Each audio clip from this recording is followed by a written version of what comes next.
You're watching 3Q, I'm Sarah McDonald. In 1885, a little company called Broken Hill Proprietary Limited put its first refined silver on public display. 100 years later, BHP was booming, and the quintessential Aussie bloke Bill Hunter told us it was the big Australian. Now it's BHP Billiton, and while its headquarters are in Melbourne, it's a global multinational. So our question today is BHP still the iconic big Australian? Tony Marr is the General President of the CFMEU. Tony, is it? Well, it's big, but it's not Australian. It's a global giant. It's one of the world's biggest companies, let alone the world's biggest mining company. Its capitalisation is $205 billion, and it's dual listed, so it's got 45% of its stock listed in London, and the majority of its stock listed in Australia would be in the hands of foreign investors. So it's not an Australian company, it's a global, faceless global giant. Does that matter though? I mean, we live in a global, global economy now. Yeah, they're all faceless global giants, and you don't get to see the heads of these companies. They don't deign to see anybody less than Prime Minister or President, and they certainly don't see state governments, and they certainly don't consult with unions, and that's probably why they're in a bit of trouble with their workforce. So you haven't had a beer with Marius Klopper lately? Unfortunately not, no. How does BHP make decisions though about its Australian operations, given that it's no longer such an integral part of Australia and it's no longer meant to be our big Australian? Well, they make it very clear that their decisions about which assets to develop are entirely based on returns, so they have no allegiance, and they make that clear to their workforce, and the only reason they're mining in Australia is the same reason everybody else wants to mine in Australia. We've got brilliant reserves. So you can't be a global giant without a foothold in Australia. That's the only reason they're here. They still exercise some political power though in Australia because of their economic might and importance to the economy. How do you see that being exercised? Well, they've got a dreadful record of political interference.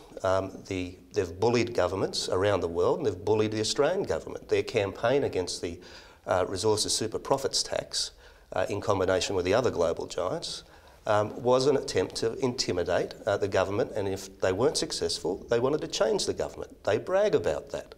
And the same with the carbon scheme. They paid lip service to the need for a price on carbon, but they fought very hard to turn it over. They claim that they removed a Prime Minister in Australia. I mean, they treat us like a third world country. So, given that, what do the workers think about the company that they work for? They used to be, to advertise themselves, with Bill Hunter as, this is your company, this is Australians' company. I know that, you've got 3,500 workers who have worked off the job in 7 mines for 7 days recently. Well, the workforce is totally outraged with the company. It's no longer a company of choice, an employer of choice. They do pay decent wages, but they treat the communities that they mine in very poorly. They want rosters that are not family friendly. They want to exploit contractors. I mean, they employ 40,000 people around the world, but they employ 65,000 contractors, and they resist claims for equal pay for equal work. I mean, they are not a good corporate citizen, and they're not a good employer to work for, and people don't feel allegiance to them like they used to. Let's look at an ad that the CFMEU put together in Queensland to put pressure on BHP Billiton, and this used miners' families to help with the campaign. My husband works very hard for BHP so that they can make their record profits, but it's never enough. Now they want my husband to work longer hours and more shifts, and they even expect him to work over Christmas. It's just not fair. Being a BHP family used to mean you were looked after. This was a great town to live in. Now the company have more, but care less. Fair go, BHP. With a $23 billion profit, you can afford to do the right thing. How did that go down with the company, Tony? Well, they just don't believe that their employees resent their approach.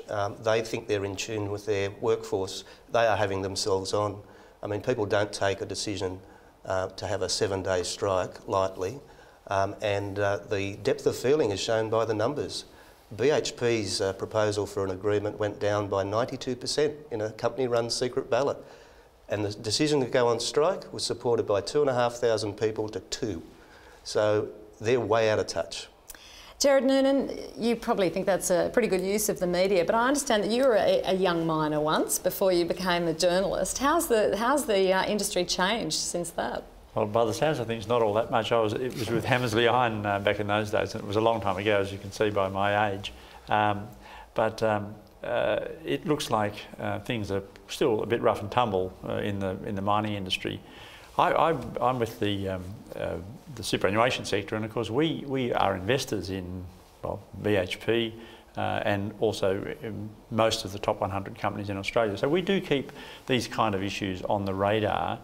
We're quite interested in the degree of social and governance kind of responsibility and environmental responsibility that companies take. Not only miners, but miners are certainly on the radar for that. So it's something that we're trying to keep under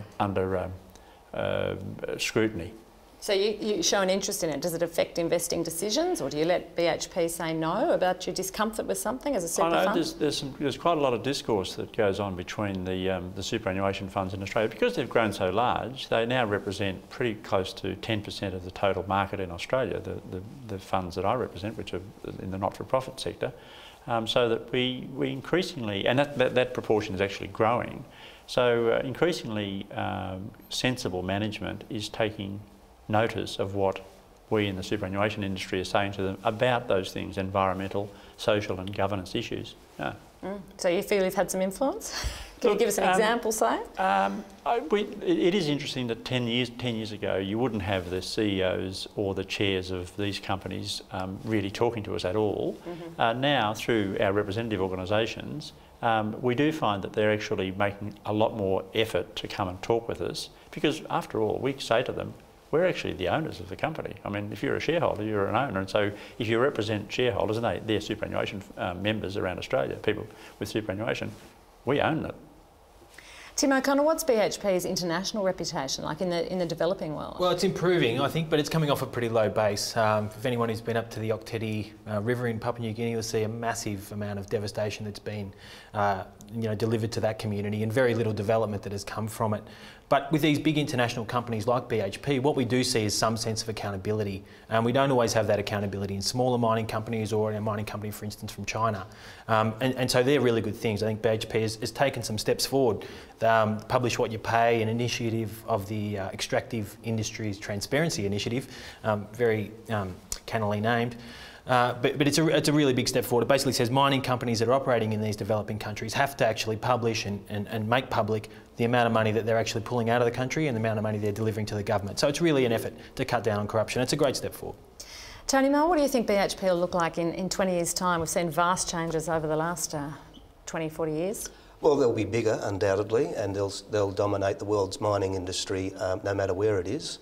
I think it'll still be largely in Australia, but capital is more mobile than labour, so if they can make more out of investing in another country or investing in some other business, they will do so, and there won't be any residual loyalty. So bigger, but not necessarily better. I think how much of a role do you think they'll have here in terms of workforce and power and political clout, though?